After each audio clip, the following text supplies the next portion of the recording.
Hi friends, a very warm welcome back to our channel Chandamama. I am Chandamama bringing you a new story, The True Justice, published in the Chappam magazine. During summer vacations, Chiku Rabbit was feeling lonely at home. His friends had gone on trips to the mountains and the other places with their parents. But this time, Chiku's father had too much work and could not take time off. Chiku was feeling very sad without his friends. His mother saw him sad and said, Chiku, why don't you and I go to your grandmother's village? Chiku jumped with joy. He had wanted to visit the village for a long time as he was getting bored at Delhi. The very next day, they took the bus and reached the village. Chiku saw the animals in the village having fun in the river and playing various games like kabaddi, wrestling, and hide and seek. He soon made friends with Jumpy Monkey, Sally Squirrel, Gigi Giraffe, Blackie Bear, and Kimmy Calf. Chiku had a lot of fun with all of them. He had only a few friends in Delhi and they lived far away, but here he felt as if everyone in the village were his friends.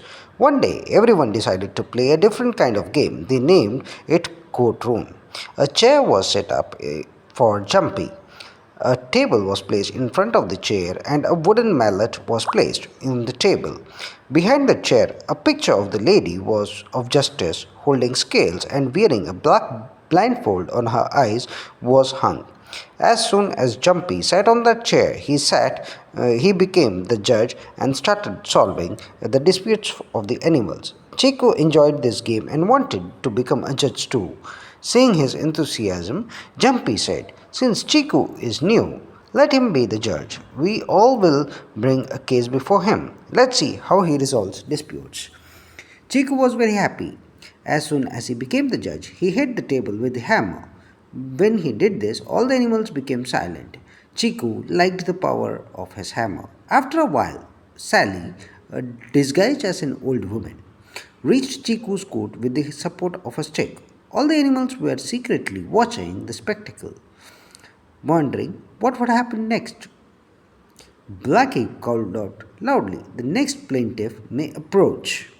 Upon hearing this, the Sally approached the judge, Chiku. Seeing her, he asked, What is your problem, dear woman? Your Honor, I am a widowed old woman. It had been 2 years since my husband died, Sally said in a trembling voice, causing all the animals to laugh out loud at her wonderful acting as an old lady. Chiku got a chance to use the hammer again. Oh, poor woman. How sad. Okay, now tell me your problem. Chiku asked quietly. My two neighbors are Jojo Jackal and Paddy Wolf have invaded my land. Please help me get back my land, said Sally, shaking her head like an old lady. But where is your land? Chiku asked. Your Honor, my land is outside the village in the east. There is a jamun tree standing on it, said Sally, pretending to cry loudly. The animals laughed loud again. Chiku hit the table hard with the wooden hammer and said, keep calm, otherwise you will be thrown out for contempt of the court. Blackie once again called out loudly. Defendants Jojo and Betty approach. As soon as Jojo and Betty arrived, Chiku asked them, Why Jojo and Betty? Why have you taken this woman's land? Jojo whispered in Chiku's ears, Your Honor, you should not believe the words of this woman at all. She is lying. We have been farming on that land for many years. And if you want, as the villagers. That's what that's when Sally said. Your Honor, I am definitely an old woman, but I'm not deaf. I'm not lying. This Jojo is the one lying. My husband had given the land to both of them while he was ill, on which they are now asserting their rights. Now Chiku was confused. Whose words should he believe to be true and whose words would be false? He was sitting on the throne of the justice. He took statements from witnesses and heard the arguments of the lawyer. Everyone's statements were in favor of Jojo and Baddy. The old woman did not even have any documents to prove. Jojo and Baddy seemed to have got everyone on their side, but Chiku did not want to do injustice. He was confused. He said, Today the court is adjourned. The verdict will be given tomorrow. While leaving, Chiku was thinking how to be just. and the rest of the animals were thinking, let's see how Chiku will judge the case. Now it will be fun. After pondering, Chiku came up with the idea. His eyes lit up with excitement. The next day, Chiku went to the disputed land with Blackie as per her plan. Blackie, tie me to this jamun tree, he said. How can I tie you to this tree, sir? You are the judge, said Blackie. Blackie, this is my order. Do as I say, or I will fire you, threatened Chiku. Being forced, Blackie tied Chiku and to the tree. Chiku then instructed Blackie, now go tell everyone that the owner of the land has tied the judge to a jamun tree. Only the owner of this land will come and open him. He also told Blackie his plan.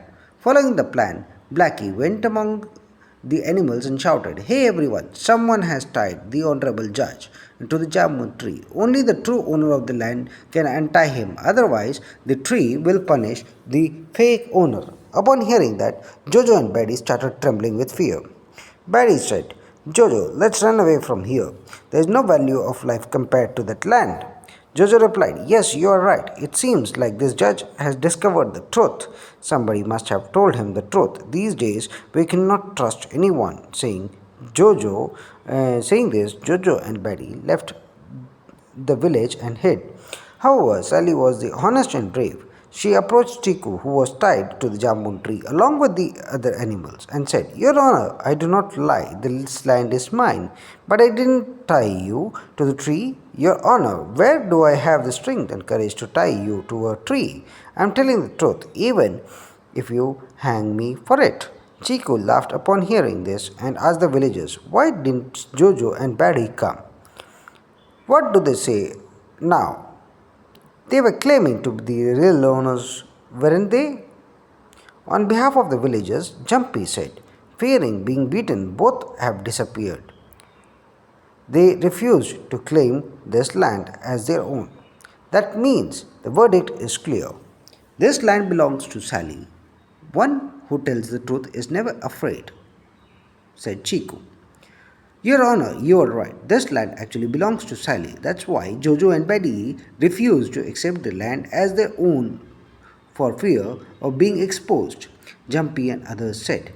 Now untie me from the tree and I'm in great pain, Chiku said with strain. Upon hearing this unique decision, Chiku, everyone started praising him. They quickly untied Chiku from the tree and gave him the cold water. The Sarpanch heard of all this and praised Chiku and said, Chiku is our intelligent guest. His decision was excellent and led to the victory of justice. We hope that Chiku becomes a brilliant judge in the future and delivers justice to all. Chiku's friends were delighted and cheered loudly for him. Chiku, being generous, treated of all his friends to samosas the following day. So this was the story published in the Champak magazine. Till I come back with a new story and a new video, till then stay safe and take care. This is your Chandamama signing off.